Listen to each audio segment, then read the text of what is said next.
Welcome to Tanked Up, the podcast, well, all about video games and beer. I'm Ben, and that's it this week. It's just me. Oh, you got yourself a little monologue episode this week. Lucy, she's not feeling very well, and Adol, he's out and about doing some university stuff. So I thought I'd still put something together for you for this week. As you can see, if you're one of our video viewers, there's a large logo down in the bottom right corner of the screen suggesting that I'm going to be talking a lot about PlayStation. Now is what this episode is going to be about. My thoughts on PlayStation, what I've enjoyed about the consoles through the years, and what I'd like to see from the PlayStation 5. PlayStation is my main system of choice. It's where I play a lot of my games. I do have a PC as well, which I play a lot of stuff on. But I think the PlayStation gets the most use because it's in the most comfortable space. It's in a heated, nice, warm room. Unlike, as you can see, the garage that I've been in now for just over 18 months, which isn't that warm at this time of year, and isn't warm for about 3 months of the year. So the PlayStation currently is my main system of choice. But I feel like the garage is a bit of an excuse because that has always been the case, really. I think I started out as a console gamer before PC gaming, and we'll go into that. I'll chat about that in a moment. But this wouldn't be an episode of Tanked Up without a beer. So I have got a couple of beers. I think I'm probably only going to have enough chat for one beer this evening, and I've already cracked it open because I was a little bit thirsty. So I am drinking this week from Gamma Brewing Company, new brewery for me. This is Geeked Up. It's a 7% IPA. Doesn't have a lot of flavour text. Has beautiful can art. You can't quite see in the light shining through, but that's a lovely bit of art on the can. And what do we get with this? Doesn't give us much. Ingredients: water, barley, oats, wheat, hops and yeast. Doesn't tell me anything else. Seen Gamma around a lot recently. A lot of collaborations that they've been doing. They come from Denmark. And yeah, seen them doing a few collaborations. So when I saw a couple of cans from these, I picked them up. So the beer, the head's dissipated just a little, but it's a nice white frothy head. Lovely, almost sort of slightly off orange colour to it. Thick though, very thick, very opaque. Really light nose, a little bit of tropical fruit, maybe a little bit of citrus in there as well.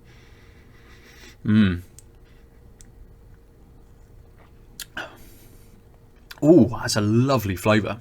Really easy. Maybe a little stone fruits kicking up off that straight away. A little bit of peach perhaps. It's kind of not quite edging on tropical fruits. It's not quite as sweet as that perhaps.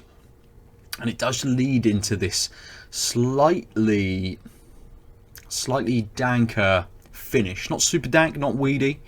Not as big and bitter as other beers with a similar sort of stone fruits to start. But it does just edge towards that slightly danker, slightly soured, fermented kind of finish to it. And a very light bitterness on there. Not brutal at all, but you cannot get that 7%. That is not coming through whatsoever. That's lovely. Or maybe it will be a 2-beer podcast. This is going back far too easy. Pour the rest of it into my glass whilst I'm still talking about the beer. Just bubbles up, all that carbonation running straight to the top. And you can see as I just poured the rest in, that head is there. It's sticking around. It's nice. It's lovely. So I'm going to drink that probably quite a lot, as it's just me talking this week. I'm going to need a lot of little sip breaks. So PlayStation. Let's start at the beginning. My brother got a PlayStation, original PlayStation, for a birthday. I cannot remember which one. It may have been a Christmas. I can't say exactly when it was, but I do know it was a little bit of time after PlayStation had released. It wasn't the first year that it had come out. I don't remember the exact year, but it must have been around 97, something like that. Because the first game I played was Final Fantasy VII. I know that released in 1997. And PlayStation has just had its anniversary, I think on the 3rd of December, that it released in Japan. So I'm pretty sure that as it's been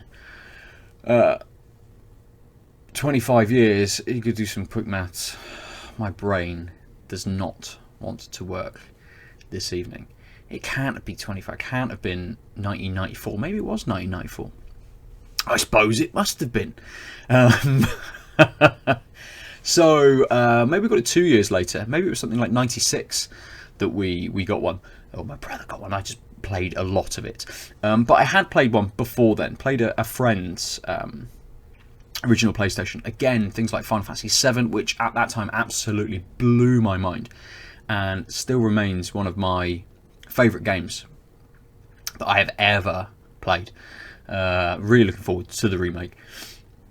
But PlayStation just gave more and more hits, and whilst I'd come from being a console gamer, having had previous consoles like the Sega Mega Drive, nothing had quite hit me, I think, until I played PlayStation. I suppose I was a bit more impressionable at that time. 1994, I was only 10, so I think it must have been when I was about 12 or something, so I would say 96 that we got it. And I think maybe an impressionable age. I'd used PCs a little bit at that time as well. In school we didn't have one at home, so we'd used a few at school. Mainly playing Mega Drive before that. Did I have an N64 before the PlayStation? I can never remember. That's far too long ago. 25 years. That's too far to remember exactly what I had when. But it just absolutely blew my mind. And there's tons and tons of games that have stuck with me to this day. Obviously Metal Gear Solid. Some of the other sort of more platformy kind of titles, things like Crash Bandicoot, stuff like that. Just things that I hadn't experienced before. And I'll always kind of remember, which I do with the other consoles like the Mega Drive, playing, with my brother, swapping the controller back and forward, playing fighting games, things like Tekken 3, stuff like that, which just, it kind of just solidified that was my hobby, I think, at that time.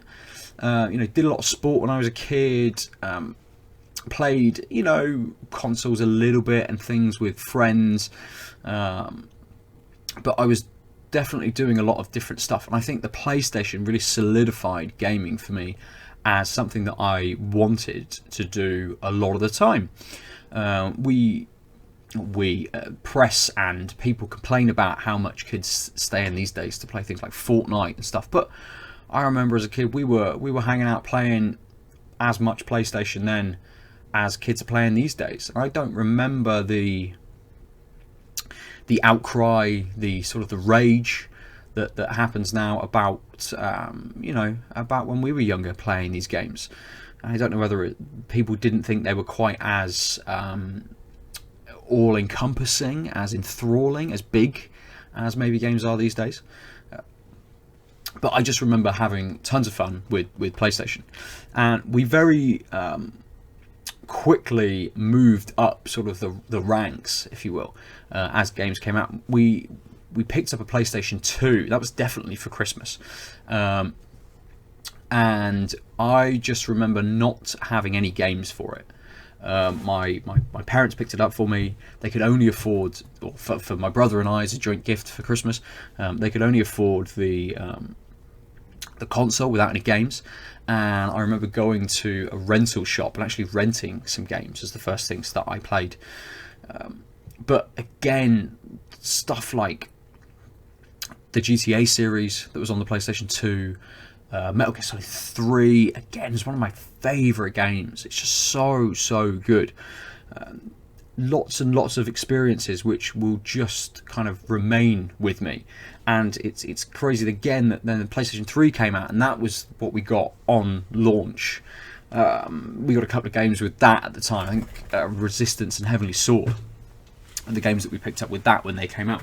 But it's just PlayStation has kind of stuck with me through my life. I've dabbled with the original Xbox console. I've had several Nintendo consoles sort of through the years, but the one constant is in the gaming space has almost always been PlayStation. There was only a very small amount of time when PlayStation 3 had released and I'd gone to university, where the PlayStation 3 that had been purchased stayed at my dad's house. So my brother had sort of full reign of being able to play the console, and I only played it when I came back, occasionally at weekends and on holidays and things like that. And it wasn't until I think my second year of uni when I got a PlayStation 2 for my birthday, and obviously had a bigger collection of PlayStation 2 games, so I could just take lots of games that I sort of still had to play at home, and things that started to come out on sort of both sets of consoles, games like Guitar Hero, Rock Band, stuff like that, where I'm kind of in that kind of transition space between them. But still, PlayStation was still there, even though I didn't have access to the newest kind of console at that time. It was still there. It was still a constant in my life. And I find that where PC has kind of come and gone through the years, excuse me, so I just supped this excellent beer. So where PC has sort of come and gone through the years, and that's been hanging out with friends when I was 16 and setting up kind of a couple of computers together through a LAN and playing games together, and then playing lots of online multiplayer games, things like EverQuest, jumping into World of Warcraft. Again, another university, a game I played a lot when I was at university. PlayStation has still sort of been there, and I don't think I missed out very much on those couple of years where I didn't have a PlayStation to hand. Still had one when I went back to my dad's house occasionally. I don't think anything kind of came close to the experiences that I had on PlayStation. So I picked up a GameCube, had that in my first year of university, got to the end of the year and then sold it, because I got to the end of the year and I had no money. So I sold the GameCube that I picked up with my student loan at the beginning of the year, played a few games. Again, going back to like Metal Gear Solid, one of the games that I remember playing a lot of on the GameCube, Super Mario Sunshine, stuff like that. But again, experiences which kind of either I'd already had, and again, things like Mario Kart, played that with friends' places, and on the GameCube we had Double Dash, so experiences that I'd already had and played, and experiences which were maybe the best properties. So Super Mario Sunshine, great game, but not the best sort of 3D Mario game, in my opinion at least. So again, it just sort of nothing kind of stacked up to that. And I think it was once I'd then sold my GameCube, I think it was the birthday after that, sort of almost 6 months later, that I then got a PlayStation again and started to really get back into gaming, more so than just the MMOs that I was playing, and obviously all the university work that I was doing at the time. So it just, PlayStation kind of means something to me. And whilst on Tanked Up, we're not really kind of brand associated.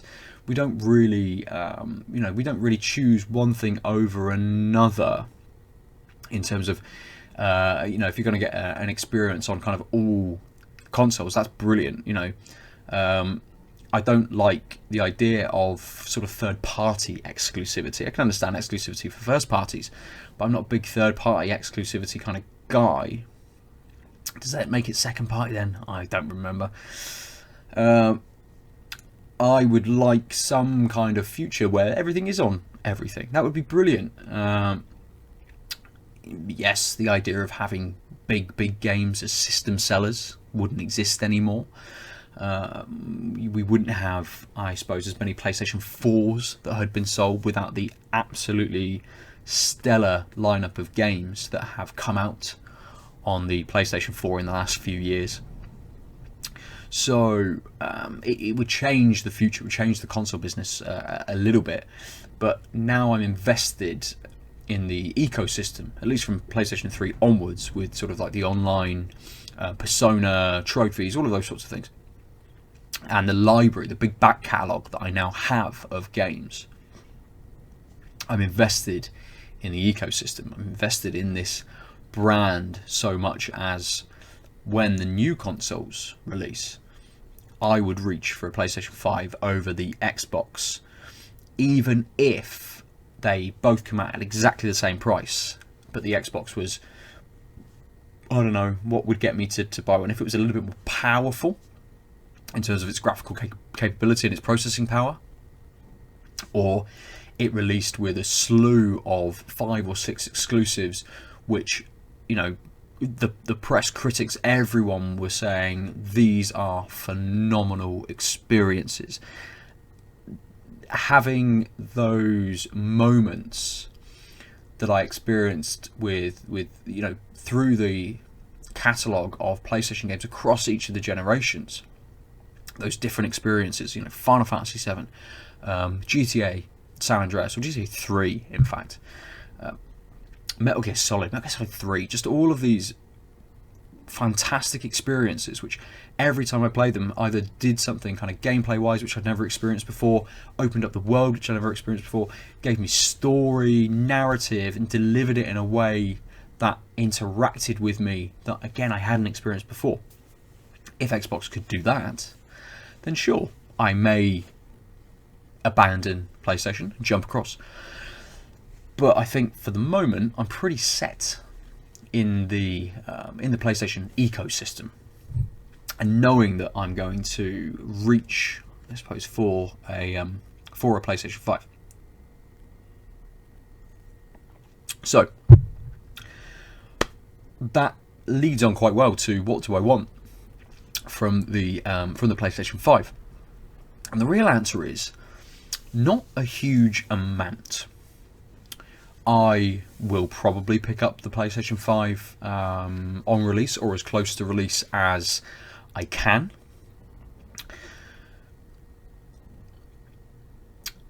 I don't know whether the games that are going to release alongside the console will justify having to pick the console up from day one. And whilst I'm not a big proponent for something like backwards compatibility, I think PlayStation would be silly not to include it. So if I can buy a PlayStation 5 and I don't get any games with it when it releases, I need to be able to dip back into my library. I've got to be able to play some PlayStation 4 games, whether that is downloading them and having some kind of patch which then allows me to play it on the PlayStation 5. Doesn't need to be improved graphics, you know, use the hardware to improve your speeds and things like that. But if I'm playing The Last of Us 2 next year and the PlayStation releases about 8 months later, PlayStation 5, sorry, releases 8 months later, I want to be able to experience that on the PlayStation 5. If Ghost of Tsushima comes out 6 months before the release, 3 months before the release of PlayStation 5, I want to be able to experience that on the PlayStation 5. And as I said, don't need those graphical upgrades for these PlayStation 4 games. I just want to be able to play them on there. It's like backwards compatibility has never been sort of a priority for me. I've never felt the need to go back to older games, at least from previous generations as well. I don't think I've played many, let's say, not remakes, but remasters. You know, something like Shadow of the Colossus, which I played on PlayStation 2 to a certain point, was then a completely, not like completely different experience, but such a difference between those two games, the PlayStation 2 game and then the PlayStation 4 remake by Bluepoint. They were so different that you still got that sense of scale and just an overwhelming sense on the Colossus when you fought them, when you came to them, and with the world, that kind of upgrade between them was quite big. I don't think we're going to get that same upgrade between PS4 and PS5. I think the upgrade this time is going to be a little bit more in the speeds, so processing power, hard drive speeds, loading times, things like that. So more stuff again, as we had with PS3 to PS4, the idea that there's more particles able to do stuff on screen, that you can have more characters on screen at one time, that draw distances kind of don't really exist anymore. It's kind of as far as, you know, you're able to sort of see experiences, that you can go anywhere, that you can see, you know, we have those kinds of things already. That was kind of the last jump, and I sort of see this next jump as being just as kind of incremental almost. You know, it's not that big graphical leap that we had, say, between PS2 and PS3 through the PS3's life cycle as well. You know, those differences in games that came out at the start of PS3 to the end of PS3 as well. You think of something like how Heavenly Sword looks, and then look at how The Last of Us looks. Those differences that we saw. And yes, we haven't had that as much through the PS4. So stuff that released on the PS4 at the start, even stuff that released on the PS3, now to games that are coming out, there is a difference, absolutely. But it's very incremental. You can see that very easy flow through them, through the different games that have come out through the life cycle of the PS4. So I think that jump up is going to be incremental, and I think it's going to be speeds that are the big difference with the PlayStation 5. So processing speed and hard drive speed, loading times, and how much can happen within a single kind of shot as you're looking what's going on around you and what can process, how quickly you can turn a camera. Lucy and I discussed it when we talked about control. There's a little bit of stuttering there. You know, the game kind of jars a little bit on the base PS4, the version that I'm playing it on. So the base PS4 now is not quite keeping up with the speed that is demanded by some games. So suddenly I think we're just going to be able to just switch any game on the PS5, or even on the newest Xbox, on Scarlet, and it will just be a smooth experience. So speeds, what did I say? Backwards compatibility, yes, definitely. To be able to play, say, the last year's worth of PlayStation 4 games and third-party games, you know, the last year's worth of games to be able to play, because we don't know what's coming out within the first 6 months to a year of the new consoles. And speeds. They're kind of my top two things, at least in the first few months of PlayStation 5's life. What I then kind of want after that is obviously more games. More games. I loved almost every release that has come out, every exclusive that has come out for PlayStation 4. The only ones that I haven't yet played have been Days Gone and Medieval. So 2 games this year. Medieval's a bit of an odd one. I played the demo, enjoyed it, but didn't really feel like I was going to get much from the remake. I played the original on the PlayStation, so I kind of thought to myself, well, actually, not really feeling it enough to jump in. You know, it wasn't that much of a difference between that Shadow Colossus gave me. And then Days Gone, I don't know why I didn't pick up Days Gone. I haven't got a clue. It's retained its price. It hasn't dropped down that much in the sales and things. I've been thinking about picking it up. Recently I picked up Control instead. They were both about the same price on PSN in the Black Friday Cyber Monday sales. So I chose Control over Days Gone.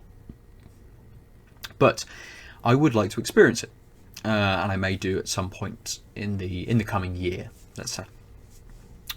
But things like God of War, Spider-Man are absolutely phenomenal games, generational games. I've got no doubt that someone will pick Spider-Man as their favourite game of the last decade, as their favourite game of this console generation. Some people will pick God of War absolutely as their favourite game of this console generation. And I think the same can be said for loads and loads of exclusives that that PlayStation has had sort of through the years. You know, The Last of Us. is just such a phenomenal storytelling kind of masterpiece. Would anyone pick? Oh, Metal Gear Solid 5. I was going to say Metal Gear Solid 5, but it wasn't. That was a multi-platform game, wasn't it? So we'll skip over that one, shall we? But the things that have kind of stuck out to me a little bit more, and a game which currently is featuring in my top 10 list for this year is Concrete Genie. Spoilers for people who are listening to, or going to listen to, when we have our end of year chat. But Concrete Genie is a much smaller experience. It's shorter than a lot of the games that I've just mentioned. It's a little more open in how you experience it. It has got a story, but it's not driven by that. It has a little bit of combat, but it's not driven by that. It's very creative in what it allows you to do. Painting on walls, creating these genies to follow you around and open up new paths. I did read that it has a Christmas or a holiday update. So I think you can jump back into Concrete Genie and it will have some kind of new paint pack, which lets you do holiday, Christmassy type stuff, Santa hats maybe, and things. So I want to see a little bit more of that, a little bit more of the smaller and experimental experiences. That's what I want more, I think, in PlayStation 5. Yes, we're going to get those big games. Of course we are.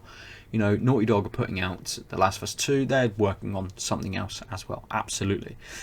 Santa Monica. They're working on something else which is going to come out in the next console generation. All of the first-party studios, and any that they then pick up as well. Insomniac, whether they're making Spider-Man 2 or something else, we're going to see those on the next console. But I want these smaller experiences, these slightly more experimental things. And I think PlayStation were very clever in getting Kojima on board for Death Stranding. And yes, it's coming out on PC at some point in the start of next year, I believe. Published by 505 Games. But they were very clever in setting Kojima up, in funding a little bit for it, in helping him to establish his new studio. And essentially releasing it on PlayStation first before anything else. That is absolutely an experimental title. It's not a big third-party game that everyone is going to experience. God of War, Spider-Man, they are those games. They are the big games which people can say, oh, this is really easy to get into. Okay, I'm not really feeling this kind of very heavy, solid action of God of War, or the setting, or but you've got Spider-Man, which is kind of still an action game, but almost the opposite to God of War. It's light, it's fast, it's fluid, and Death Stranding is not those things. So that is an experimental title, absolutely. Concrete Genie as well, another experimental title. So I want to see a little bit more of those, and they don't need to be the scale of Death Stranding. They can bring it back to that scale that Concrete Genie gave. They can bring it back a little bit, lower than that. I know Pixel Opus made Entwined before Concrete Genie. So they made a smaller experience. They've obviously scaled up significantly since then. But we could see smaller studios, whether they become first-party studios or they're just making exclusives, smaller exclusives for the console. I kind of want to see PlayStation and Sony embrace that and give us a little bit more. And the final thing I want is improved PlayStation Network. PlayStation Network has been an issue since it launched. It's slower than whether you're playing on PC or its direct comparison to Xbox Live. Download speeds, connection speeds. Everything is just a little lacking, and also navigation through things like the store, finding stuff. You often hear people having issues with like the registration of their games when suddenly they've moved their PlayStation and hooked it back up again, and everything, you have to restore all of the registration files and the licenses for you to be able to play anything. And that's not difficult to do, but Why do you need to do that? What pain in the ass. Especially, I've been seeing that a lot recently because I'm moving house next week. It does not worry me, but it just makes me think, what another like hoop that I would have to do. So I don't want to have to do any of that. I kind of want to just be able to turn on my PlayStation 5, look at my whole library, pick the game I want, pick the game that other people are playing that maybe I want to jump into, and very quickly, very seamlessly be able to join them, play that. You know, we were playing The Division 2 at the start of the year, and playing with Adult and Adam, trying to then make a party on PlayStation, trying to join each other's different games. It's convoluted, it's long-winded. It needs to be streamlined, slimmed down, and just made very, very easy. And I know they've released a few patches and updates which have tried to improve on these already. But just the idea of sort of like a PSN 2 to take us forward and come out at the same time as the PlayStation 5 is maybe actually a bigger want than anything else. Than all of these other things. Just better infrastructure, better way of being able to do stuff.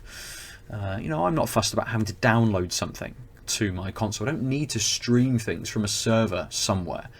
You know, I'm lucky that I live in a city with good internet to allow me to be able to do those things and download stuff, and even to stream stuff. I think if I had some kind of streaming service for games, whether I use PS Now, whether it was Stadia, whether it was something else, I think I'd be reasonable in what I received. But I don't need that. To be able to download something, put it onto a solid state drive, and just rip it up so quickly would be brilliant. That is kind of what I want from the PlayStation 5. And we've still got a year, roughly, I would imagine, if they release it around about the 3rd of November, December, sorry. 3rd of December, kind of next year. Maybe it come out. Maybe it will be November. I seem to remember the PS4 was a November release worldwide. So maybe we'll get a similar kind of thing. We know that Scarlet, or at least we think that Scarlet is going to be releasing around about that holiday sort of time as well. So both consoles kind of, with the PS3 that came later. Then the 360, the Xbox One came a little bit later than the PS4. They're going to want to hit within the same, say, week or two of each other. So I would say early November for both consoles. So we've got about a year, roughly, until the next console releases. And a lot of games to play before that. A lot of games to play before that. Next year is looking absolutely insane. Final Fantasy VII, Cyberpunk 2077, The Last of Us 2, Ghost of Tsushima, 4 big games that I'm looking forward to. Will I have time to play them? Who knows? Will I get through all of them to their completion? Who knows? If The Witcher 3 is anything to go by, which is absolutely game of the fucking world ever, lifetime. If Cyberpunk is anywhere near that, I'm going to be playing that game for a long time. I suppose I was quite lucky when The Witcher came out, because the only thing I wanted to play after that was Metal Gear Solid 5, which released I think in the September. So I had a good from May through to September to play The Witcher 3. So a long time. I'm not going to get that with Cyberpunk. I'm not going to have that same amount of time to put into it. Again, another reason I want backwards compatibility on the PS5. As soon as I upgrade to the new console, let me play Cyberpunk and finish it. Let me play Ghost of Tsushima and finish it. Let me play the next, or let me not play Final Fantasy, but go back to what we're getting, this Midgar experience, to play through when the next experience comes out, which is of course going to be on the next console. So yes, that is what I want from PlayStation 5, all of the things going forward. So I suppose I will finish, because we're going for a little bit now. I find it's quite easy just to fucking rant, don't you? Especially when you've got a couple of beers in you. So, I kind of wanted to reel off my favourite game from each generation, but I don't think I will. I think I will just say, and I've named a lot of games so far, and exclusives as well, and you can tell from what I've said what my favourite games of kind of different console generations have been.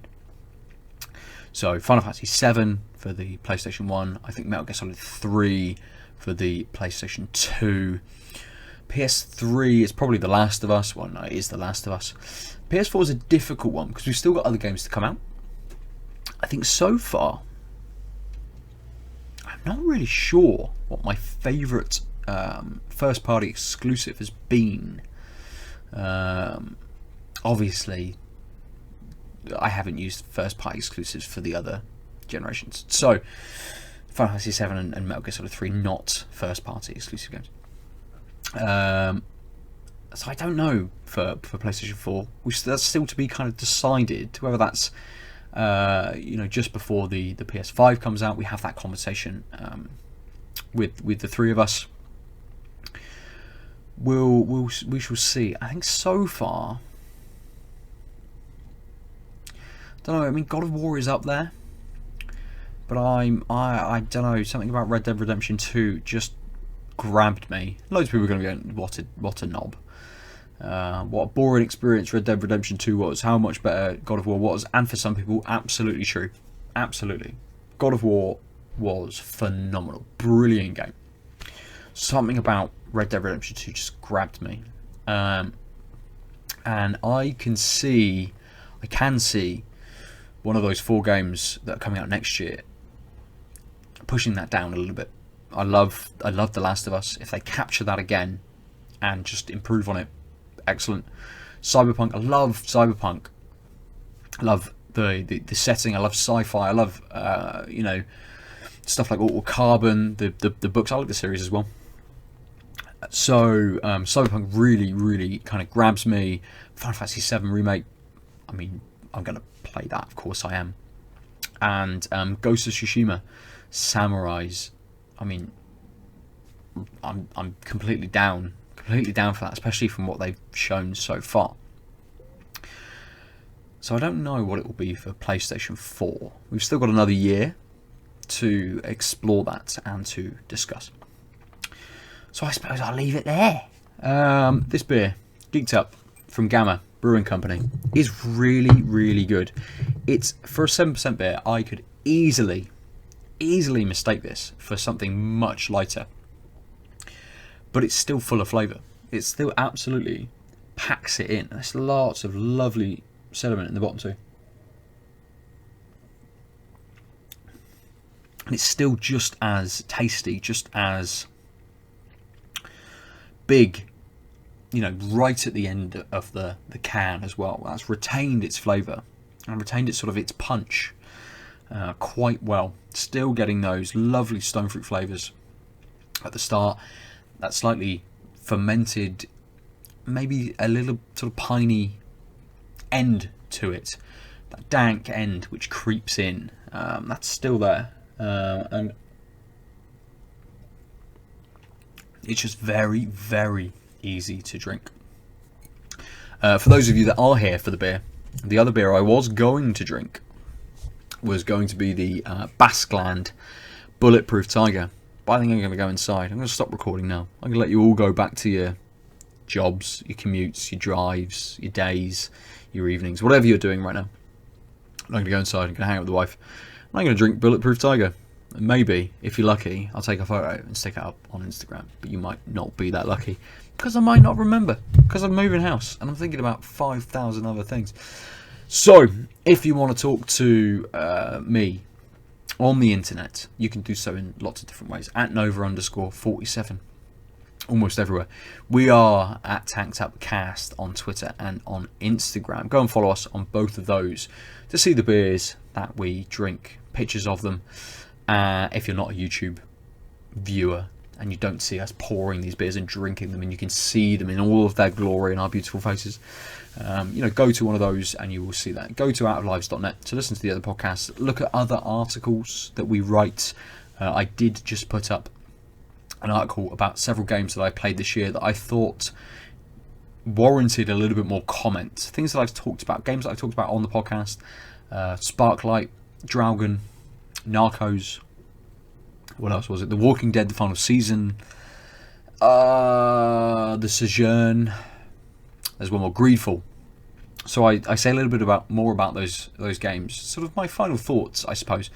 Whether I'm going to be going back to them, whether I think I'm going to play them or pick them up again. So you can go and see that on the site. That went up yesterday. So go there, go to outerlives.net.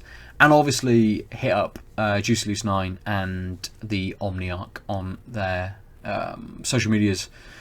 Chat to them, let them know whether you think they're not needed anymore. And I can just do one-man shows every week for the next, I don't know, until my brain explodes from moving house. And with that, be warned that next week, I don't know whether there'll be an episode. We'll see. We'll see whether Adel and Lucy are about, whether I've got the time, whether I am free, whether my PC has been packed down, or what we're doing. So just a bit of pre-warning for you. But, I mean, that 7% beer is, especially with the few I had before, definitely starting to creep in. You can feel it. You can feel it just coming in, just towards the end. Just muddles your mind very slightly, but it's still beautiful. Absolutely beautiful beer. As is the PlayStation consoles, which is a final remark, have just won some kind of world record for most consoles sold or some bullshit. Who knows? But irrelevant of the console, of the system, PC or otherwise, phones, handhelds, consoles, home consoles, whatever you play does not matter. Because we all get to experience excellent games, narratives, loads of different stuff that we can all come together, have a beer over and chat. So, for this week I've been tanked up. Bye. www.outoflives.net